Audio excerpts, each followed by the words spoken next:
Hello there everybody and welcome back to Movie Squirm. Today I'm going to be doing my top 10 horror movies of the decade so far. Now we're halfway through the decade basically. We're in June 2025, so I thought now is the time to do this video. There's no better time than now, is there? Now this was a really hard video to do because unlike some people, I am actually a big fan of modern horror. Now I know it gets a lot of people saying, oh, the horror movies aren't as great as they used to be. And that is true to a certain extent, but I still think there's a lot of great modern horror movies. I do like both, though. I love my 80s slashers, my 90s horror, all the way up till now. I'm a big fan of the horror genre. So, yeah, there's a lot to like here, and it was a really difficult list to come up with. So I am going to do some honorable mentions today. Just before I get into the top 10, I'll just go over them really quickly. But don't forget to leave your top 10 horror movies, guys, in the comments down below. And please don't get mad if my list doesn't match yours, because there's some maybe hot takes in here. I don't know. People are probably going to disagree, but it's just my personal list, and yours should not be the same. We should all virtually be different. It's all about opinions. So, guys, don't forget to leave your top 10 horror movies of the decade in the comments down below, and if you want more top 10s, they'll be in the description down below as well. So let's just get into it now with some honorable mentions. First up, we have The Hunt, starring Betty Gilpin. This was quite a surprise for me. I think I had a third in my top 10 horror movies of 2020. Yeah, really good fun there. Betty Gilpin kicks ass. Then we have The Invisible Man, Lee Whannell's probably best film in my opinion. I thought he'd done a really good take on the Universal horror monster movie there and bringing it to the modern times. Final Destination Bloodlines, which was a real surprise for me, which it shouldn't be because I love all their movies, but I love the way they done something a little bit more different with the formula there, and it really worked. Maxine and Pearl, I love both of these movies. Mia Goth is an absolute standout, and I know a lot of people didn't like Maxine all that much, but I thought it was excellent. And Pearl, yeah, second time I watched it, I liked it even more. Then we have James Wan's Malignant, which was a real surprise, actually. And it shouldn't be, because James Wan's awesome, but I was going into this, and halfway through, I was like, where the hell is this movie going? And by the end of it, I was like, yeah, I absolutely loved all of that. So, real great scene in a police station there as well. Next up, we have Julia Ducournau's Titane, which is a movie that is not going to be for everyone, but I just thought it was a fabulous little body horror movie involving a woman and a car there, but it goes much deeper than that, into family roots and everything. Excellent movie. Then we have Scream 6, which probably wouldn't be in many people's lists, but this is my second favourite Scream sequel after the fourth movie. I just thought it was a lot of fun, and Ghostface with a shotgun, man, yeah, he kicks ass in this. Then we have Evil Dead Rise. I really like the change of scenery into the apartment block here. And Alicia Sutherland was terrifying as this mummy demonite. So yeah, Evil Dead Rise, awesome movie. And Thanksgiving from Eli Roth, one of his best films in my opinion after the first two Hostel movies. Real love letter to slasher fans. And yeah, I just had a great time with this one. Some awesome kills in there. And next up we do have Smile 2. I loved the first movie. I just preferred Smile 2 a little bit more. Naomi Scott was absolutely awesome in this movie. And out of all the films on this list, she may have given the best performance. I don't know, but it's definitely up there. Really well-directed movie. Solid sequel. And creepy at times as well. So that's my honourable mentions, guys. So let's just get into it now with number 10. Number 10 is going to be Terrifier 3. I'm a huge fan of slasher movies, and this just feels like a slasher renaissance with this franchise now, doesn't it? Art the Clown is quickly climbing the ladder as one of my favourite horror slasher icons. I mean, he is an icon now. I don't care what anyone says. He is awesome. David Howard Thornton brings so much joy to me when I watch this movie, and this character absolutely carving people up. But what I really loved about Terrifier 3 is that the second movie went into the fantasy realm a little bit, and the first movie was a little bit more grounded. This is a mixture of both, and Damien Leone said he actually wanted to do that, and I think it really worked so well. Added that into the whole Christmas time setting, Art the Clown spraying blood on the snow, it just worked so well. And what I liked about this one as well, there was much more darker comedy in this. Like, David Howard Thornton does it well so much in the first two movies. There's no doubt on that. But here, it just feels a little bit more meaner and you know, much more sinister the way he is toying with people. There's a scene in a bar where he goes to visit Father Christmas, and it just had me laughing so much, but I was always on edge as well. I just knew at any moment shit could go down. But I really like the way Damien Leone took this story a step further there, getting into the lore and everything of what the Art the Clown actually is. It answers a few questions and brings a few more questions, leaving more room open for a fourth movie as well. Some great kills in here. The chainsaw scene in the shower is just so memorable. You know, you've got all sorts going on here. I mean, Art the Clown is just having the time of his life. And I really like the way we got another villain there with Vicky.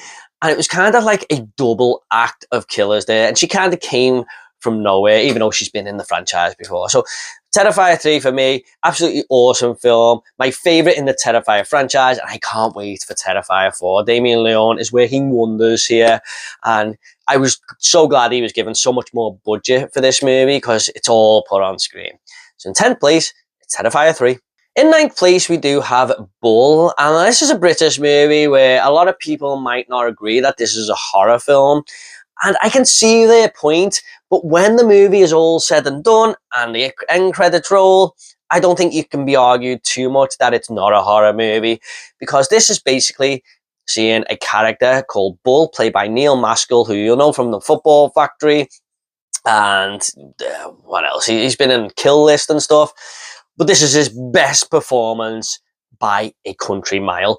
This is his character wrong done by these gangsters, and he comes back for revenge and does it in very gory and dark and lethal ways. I mean, he has no empathy for anyone, and these characters are absolutely terrified of him.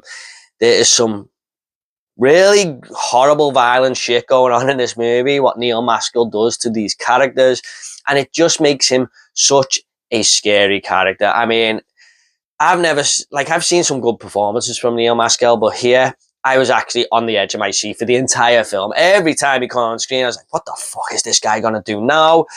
And whilst it might all seem like a revenge thriller, I think it had a very clever ending that sort of paraded it into the horror genre there. I watched this for the first time in 2023. I missed it in 2021, but I done a video of my top 10 first time horror watches of that year, and this actually came number one. I just thought it was an absolutely fabulous film, and I told a few of my friends to watch it, and they all thanked me afterwards. They were like, man, that movie was so great. And thank you to one of my friends, Jamie, for actually putting me on this film himself. So yeah, absolutely wonderful British, dark, sleazy horror thriller film that you absolutely must see.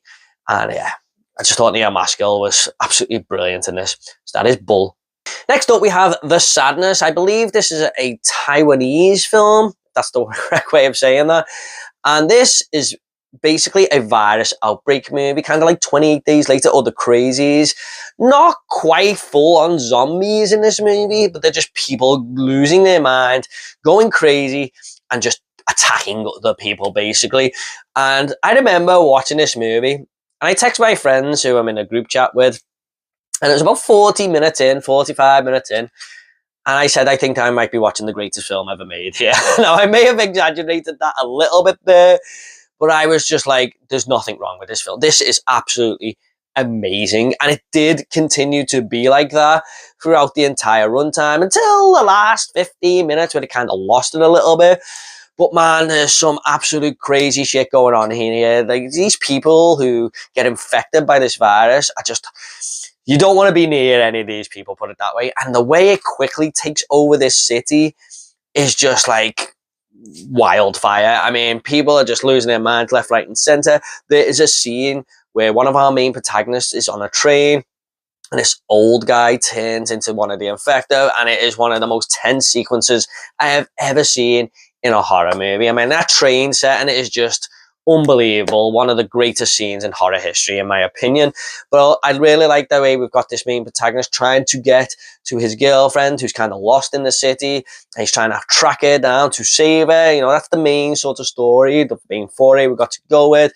but there's a lot of mystery involved as well. Like, what is happening here? Why are these people turning into the infected and stuff? And it's just a very fast-paced, moving thrill ride. But wow, what a great virus outbreak horror movie this is. You absolutely need to see this film. I mean, don't let the subtitles put you off or anything like that. Go and watch this movie. It is phenomenal. So that is The Sadness. Next up, we have The Menu, and I was kind of toying whether to put this on the list because I'm not sure if it's a full thriller movie, but I think there's enough there, especially in the third act, to sway it into the horror genre there. And a lot of people do consider this a horror movie, and it is sometimes a little bit of a tightrope you've got to walk when doing a horror channel. Is this a horror movie? Isn't it a horror movie? It basically comes down to a lot of opinion half the time, but I'm going to say this slides into the horror genre just a little bit there. This is Nicholas Holt's character taking Anya Taylor-Joy's character. I think he's a work friend of her or something, and he says, look, I've been invited to this island where I can go and taste all these amazing foods, and I've got a spare ticket. Do you want to come? So she goes with him, and we see Ralph Fiennes' character, who's the chef, who's basically saying he's going to complete his masterpiece here with all these different personalities we've got sitting in this little restaurant of his on this island that's kind of secluded. You know, I think they have to get a boat over there and something and stuff. And then as the movie goes on, we are treated to all these different courses, and they just get more bizarre as the movie goes on. And by the third act, the mystery plays out, but you're always questioning what's going on here. What's Ralph Fiennes up to? What are these characters doing here? Why are they here? Is there something? And we start to learn some of the backstories of the characters in this restaurant and stuff. I think the movie really does well to give them all personality and a meaning. But Ralph Fiennes is an absolute standout in this film. He is such a sinister character, but he's charming as well at the same time. You kind of don't know where you lie with him. And I just think it's a really wonderful, put-together movie that sort of plays out wonderfully in the third act. And it will all come together and start to sort of make sense. And you see where the movie is going there. Great performances from Nicholas Hoult, who has really had a resurgence these last few years, hasn't he? He's been in some wonderful films. Anya Taylor-Joy, who's always great. I really love her in this movie as well there. Two kind of protagonists to sort of follow here. Two great actors. So yeah, I love this film, and we need a fucking physical release. Where the hell is this physical release for The Menu? I will buy that day one. So that is The Menu in 7th place. Next up, we have A Quiet Place Part 2. Now, I'm a fan of the first movie. I mean, I've only seen it once, I'm not going to lie, but I did really like it. However, I do think this sequel is the better film. And A Quiet Place Day 1 was really good as well, but I'm only going to put one movie from each franchise in here, guys. And this one made it. This was one of the greatest cinema experiences I have ever had. Now, this was meant to come out just before COVID hit. And obviously COVID hit, and we didn't get to see this movie for like a year and a half later, I believe it was. And it was, I wouldn't say it's kind of worth the wait, because obviously it was horrible having the cinemas shut, but what a movie. Like, I went to see Tenet and then this, I think. What a movie to come back to. Now, thank you so much to all my audience members who were so quiet during this film. You could hear a pin drop, and that had to be the experience, because it just made everything seem like you were more immersed in the movie. I really liked the journey that we're going on with Emily Blunt's character and their two kids, kind of a little bit of a coming of age movie for the kids, trying to adapt and learn to this environment that they are now stuck in. I can't remember how many days after the the sort of alien invasion it is. I'm sure it's like 300 and something. And they are basically trying to get to A to B. And I really like the introduction of Cillian Murphy as well, another great character to come into this franchise. John Krasinski really directs the film so well. You can see he's took inspiration from The Last of Us a little bit there, because it kind of just reminded me of that world. Overgrown plants coming down brick walls and everything. Everything just looked brilliant. Some great cinematography in there. And what I really liked as well, they done a huge scene where it's day one and it's a prequel of how the alien invasion actually happened, and seeing Emily Blunt trying to get her kids out of that zone and, you know, escape was just one of the greatest scenes in horror, basically, in modern horror I've seen. And they could have just done a whole prequel movie like that, but the fact that we get a prequel and a sequel really worked here. And I love the abrupt ending. A lot of people didn't like the ending, but the abrupt ending really worked for me. So yeah, some great alien sort of people getting ripped apart by the aliens and stuff in there as well. Yeah, great Quiet Place movie. We need a third. John Krasinski, please come back and give us part 3. I want to see what is happening with Emily Blunt and her family and how they're getting on basically in this world. So yeah, Quiet Place part 2. Next up, in 5th place, we do have Last Night in Soho. Now, I remember going to the cinema and watching this movie, and my jaw was kind of on the floor. I was like, that was just something so wholly original and so something different, and just a great story there. Edgar Wright really pulled it off in the director's chair with this movie. Let's see, it's Thomasin McKenzie's character. I think her name was Eloise. I think that's her name. And she has dreams of becoming this fashion designer.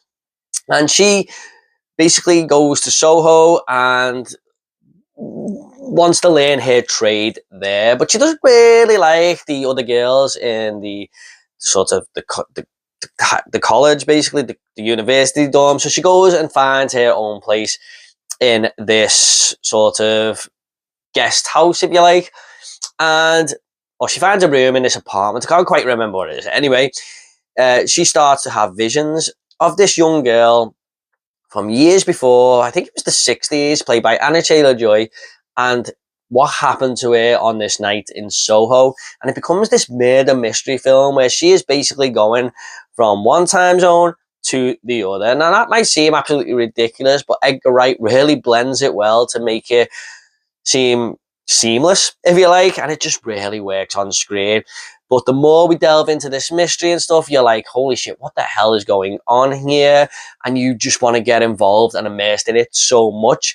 Now, this might seem more like a crime thriller movie, but again, like the movie Bull, I think once it's finished, it does go into the horror sort of depths of things. And we've got great performances from all of the cast here. You got Matt Smith, Anya Taylor-Joy, Thomasin McKenzie, all bringing their A game to just make it a wonderful story. It's really hard to sort of get into the nitty gritty of it because it is a mystery movie and you have to uncover it for yourself. So just go and watch this movie, guys, if you haven't seen it. If you want something different, something original, it just feels like that. Like not another film I've seen before. Really pulls off the aesthetic of the 60s and stuff, and the present day, of course. But I really like how it melds all of the fashion industry into this story as well. So she isn't just a fashion student, it actually is at the forefront of the entire story as well there. So yeah, Last Night in Soho is an absolutely wonderful film, guys, and I highly recommend you check it out. That is Last Night in Soho. Next up, we have The Substance. What a film this was, guys. I was absolutely blown away by this movie, and I think a lot of other people were too. This sees Demi Moore's character, who gets fired by Dennis Quaid on her 50th birthday because she is no longer useful to him and his TV company. So she's basically got this aerobics channel, but he wants someone new, young and fresh in.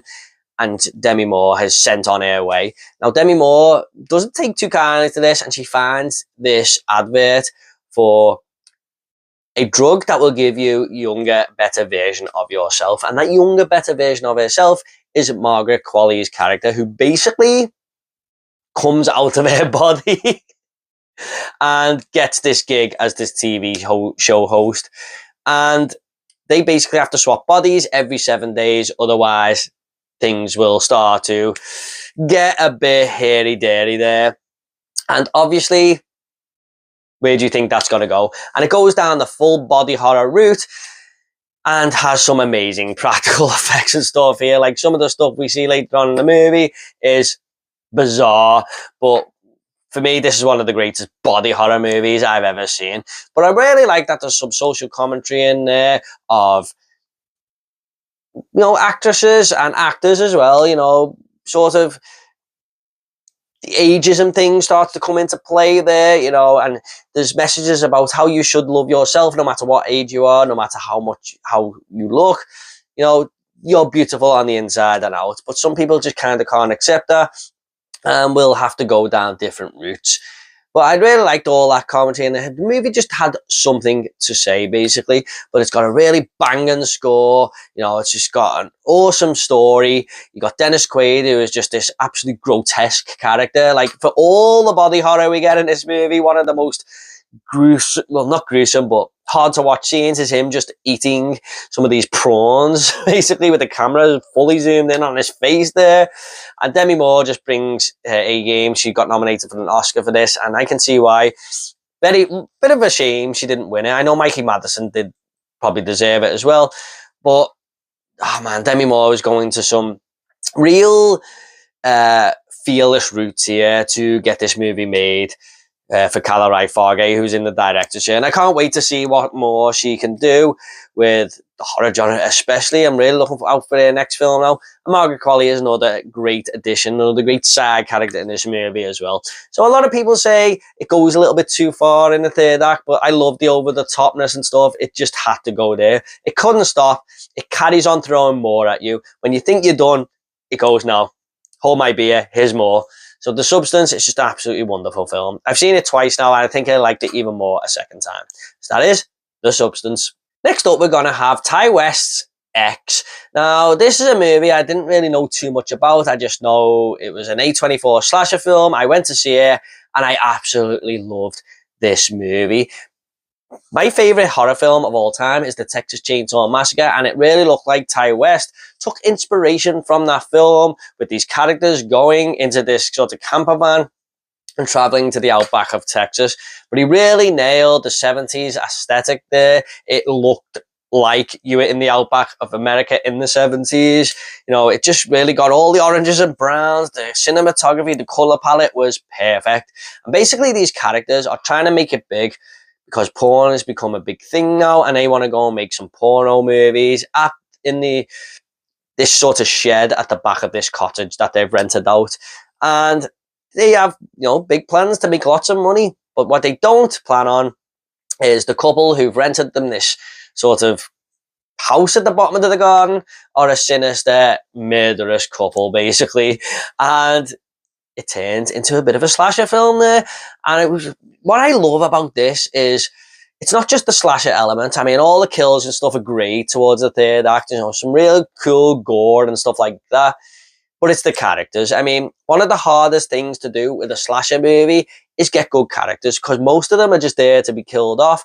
But I really like how much time we spend with these characters, the dialogue that they bring, you know, what they want to achieve and everything, the comedy. Kid Cudi's in this movie. I mean, he just came from nowhere and put a fucking powerhouse performance in. This is Mia Goth, who's the main protagonist of this film, and it's kind of like the through line of the entire trilogy, where she sort of brings the commentary that the movie is trying to do there. Just real fun characters. You got Jenna Ortega in there and everything. It's just wonderful to hang around with these characters. Brittany Snow as well. I thought she was great in this, you know, with the deep southern accents and everything. It was just great to hang around with these characters. And yeah, there's even a crocodile in the lake at the back there that you need to watch out for. So yeah, Ty West just absolutely brought something brilliant to this, the horror genre here, the slasher genre. And it was just like a throwback to movies like the Texas Chainsaw Massacre and stuff, with a lot more, well, a bit more, something different to say, should I say. So yeah, absolutely loved it. And I picked this one over Pearl and Maxine. It is my favourite in the trilogy, but I love all three of them. But I could only pick one for this video. So that is X in third place. Coming in second place, we do have Infinity Pool, another movie starring Mia Goth. Now, this got released at the start of the year it came out. I was meant to go and see it at the cinema. I thought, that sounds like my type of movie. And I just didn't, and I'd seen it on Blu-ray and HMV, and went, oh yeah, I was meant to check that out. I'm just going to get it. I'm going to get it. I loved action stuff with Mia Goth, so I'm going to check this out. And I was absolutely blown away by this film. This felt like something so unique, something so different from Brandon Cronenberg, a cool little body horror film. So yeah, up there with The Substance is one of my favorite body horror films, basically. Now this is basically Alexander Skarsgård's character, who goes to this island with his girlfriend, and he runs someone over while he's drink driving. And he doesn't know that the punishment for that is so severe is actually death. So he's kind of put on death row there. However, he finds out that he can kind of escape death row by paying someone or the government a lot of money to get out of it. And what they kind of do is clone his body and give that the death row treatment while he still lives. And I don't want to say too much more than that, but that is basically the entire plot of the film. And then we meet Mia Goth and her friends and stuff, and Alexander Skarsgård starts hanging with them. And there's a lot of sort of commentary in there about how the rich can do what they want, but if you're kind of poor, you're not getting away with things. And I really thought that was a cool little through-line message to put on there. But there was some real cool, like, body horror shit going on. You know, I thought all these characters were interesting. Mia Goth especially, she puts a wonderful performance in here. There is one moment where she kind of has a gun pointed at this bus that Alexander Skarsgård is on, and she's just got this maddest, craziest, psychotic voice. She's basically like, James, James, Jamesy. I just fucking laughed my ass off at that. You know, she is just looks so crazy. But man, what a totally fresh take on the horror sci-fi sort of genre there. I loved it. I absolutely loved this movie. It was my #1 movie of 2023, and just masterfully directed by Brendan Cronenberg. If you haven't seen this film, guys, check it out. It's absolutely fucking phenomenal, basically. So that is Infinity Pool. Coming in #1 though, guys, we do have Alien Romulus. Now, I know a lot of people are mixed on this movie, but I just absolutely loved it. It was everything I wanted from an Alien movie and more. I think Fede Alvarez taking the director's chair was a great choice for this franchise, and he just brought it all back. Although, when I watched all the Alien movies leading up to this, I actually got a newfound love for Prometheus, and Alien Covenant was okay, but Prometheus especially. So I kind of don't hate the direction the series went in now after a rewatch. But this just felt like proper Aliens, man. This had a mixture of Alien and Aliens, and just sort of molded it together, and it worked wonderfully for me. I know a lot of people have complained about a certain line of dialogue and the character of Ash/Rook not looking great. I get it, but it's just not enough to take away my enjoyment of this film. It's the only movie I went to see at the cinema twice. I went a couple of days later, and I loved it even more. So you basically see Kaylee Spaney's character kind of stuck on this planet where she has to work all the time. And her and her friends decide to get out of it. But they have to stop off at this space station, and there is some alien life forms on there. And a lot of people have complained about the characters in this movie, but a second time you kind of do grow to them a little bit there. I think Kaylee Spaney is awesome as the main protagonist in this. David Johnson puts an absolute killer performance in as this android, where I like the way we explore the android a little bit much more there. You see two different personalities, and David Johnson pulled this off wonderfully. But what I really love about this movie more than anything is the horror side of things that Fede Alvarez brings to this film, especially in the third act. The third act is going to make or break this movie for a lot of people, and it was my favorite part of the entire film. When that happened, I was like, oh my god, this is awesome. This is pure kick-ass aliens, xenomorph horror. And there's some great sequences in there as well. I really like the gravity sort of room with the acid and stuff. Really good choices, really cool ideas. Fede Alvarez really brought the whole world of Alien there back to the forefront. It actually looked like it belonged in this franchise, like perfectly. So yeah, I can't wait to see where this series goes next. I really hope Fede Alvarez does another one. I would love to see where our main characters are going to by the end of that movie and where they're going to end up. Yeah, Alien is one of the greatest horror franchises out there. There isn't a bad movie in it for me, and this just continued it. But this is actually my third favourite Alien movie after the first two. That's how good it is. Absolutely love this film. It was kick-ass, so entertaining, non-stop action. Fucking phenomenal. I loved it. If you guys didn't, I'm sorry, but it's my #1. Okay, guys, hope you all enjoyed this video. Don't forget to leave your top 10 horror movies of the decade so far in the comments down below. What did you think of my list? You agreed, you disagreed? Please do let me know. Please give this video a like and subscribe if horror is your sort of thing. It really helped me out. Thanks so much, guys. You take care, and I'll see you all in the next video.